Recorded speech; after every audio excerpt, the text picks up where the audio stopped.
روشاوی کردستان جبو هفگرتنا به مالباتین دیلگرتی او ونداهیان را ایسال پیروزباهین یکی گولانی هات بوم بطال کرن به وی یکی تفجیر جواکا دموکراتیک تفدم او یکی تیا کتکاران کوبانه داخونی دانو گوتن کارگر ستونا پیشکفتن او آوا کرنه بیکتینن. تفدم او یکی تیا کارگران به داخونین دیار کرن کو جکی کارگران لهر دری هفگرتنه.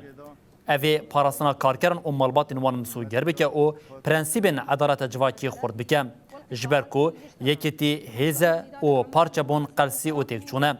هر وها بانک لگلی سوریه کرن کو وی بویاری بکن وسیله یکی تی او هفگرتنه گوتن نفرت و دشمناتی رد بکن او وان کمپلویان تک ببن. برخوادان کوبانی را که به بریارداری و فداکاری خواهد جواکا چیتر و پیشکتی آواد که پیشکش دکه او استونا پیشکتن و پیشکتنه و آواکرنا پیکتینه و ده همو شرط و مرجین دا قد دودولی نابن که ارکا خواه بدرسوزی و فداکاری پیک بینن. هولدان روزانه یان بردوام چینا کارکرد جاوگانیان سربلند و رومتنه.